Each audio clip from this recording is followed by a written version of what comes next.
Okay, today's Coping with Corona video is going to be the most alternative I've done, just a bit of imaginative escapism, and it's based on something rather beautiful that has been sent to me by my writing partner in the UK. Her name is Dr. Barbara Whitfield. She's insanely brilliant, and what she sent me is... So, here, my lovely assistant is going to help, because this is going to be extremely challenging. So it's based on the work of Remedios Varo, who is this brilliant surrealist who I'd never even heard of, and her work is just exquisite. So what I've done is I've made a story. This is going to be chapter 1 of 2 chapters of the story, and it's made up of 20 little things to help. So let's just see. It's going to be rather unusual, but let's see if we manage to get this right. Okay.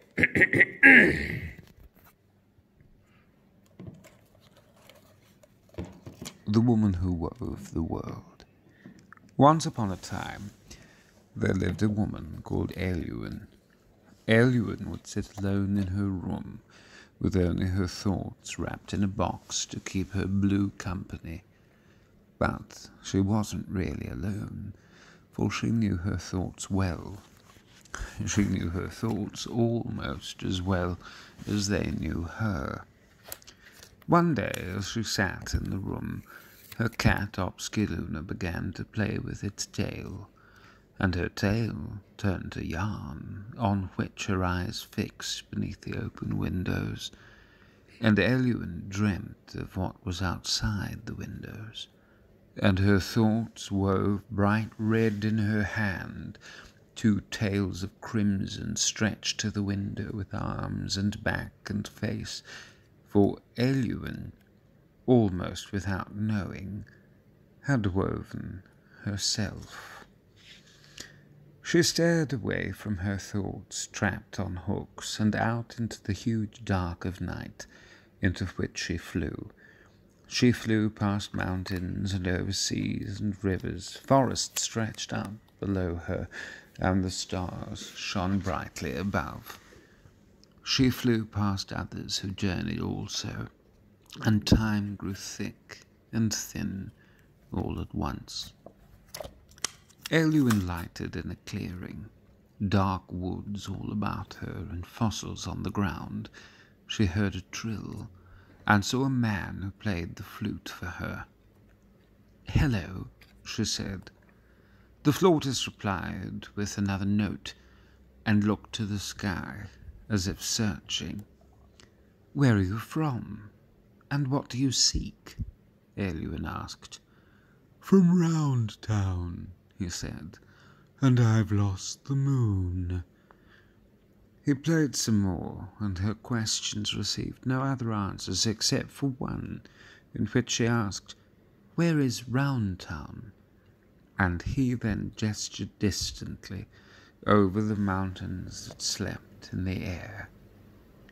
"We'll meet again," he said, as she flew off toward those distant peaks.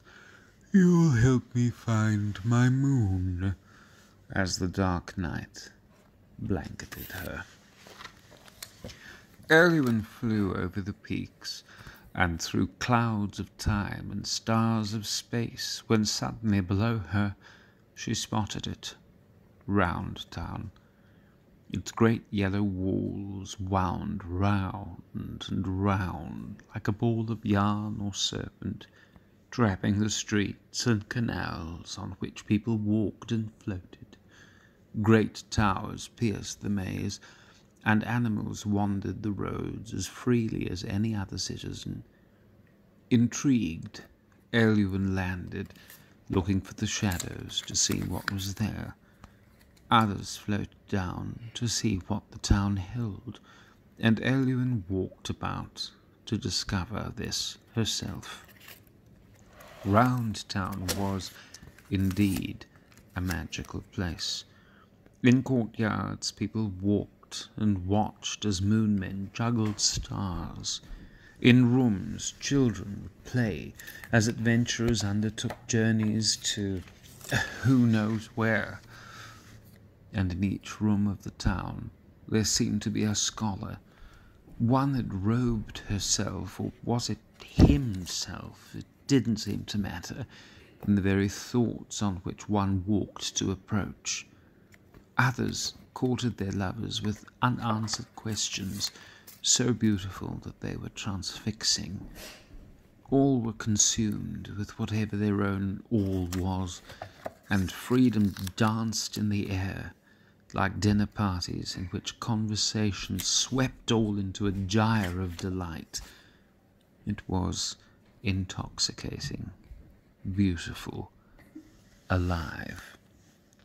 Soon, Aelwyn was part of that company, and watched and spoke as her companions wheeled around on their smooth ideas and sharp words.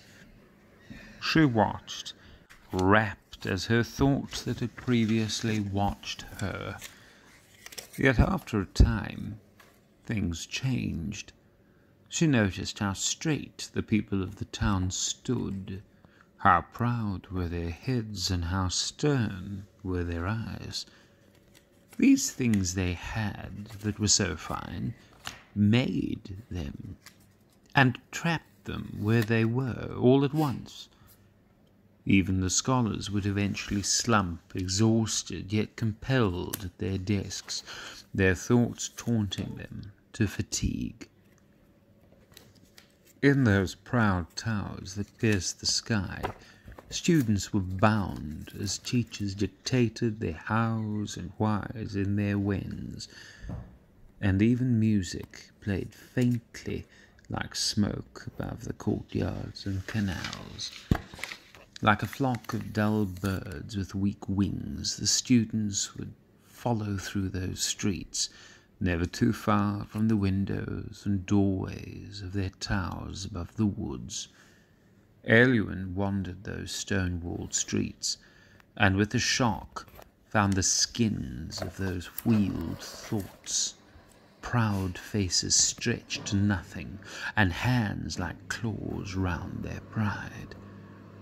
Her thoughts and breath closed up, and she looked to the dull stars that shone dimly in the sky above those narrow streets below, when suddenly, from round the corner, came the elders of the town, floating on their age and on their status.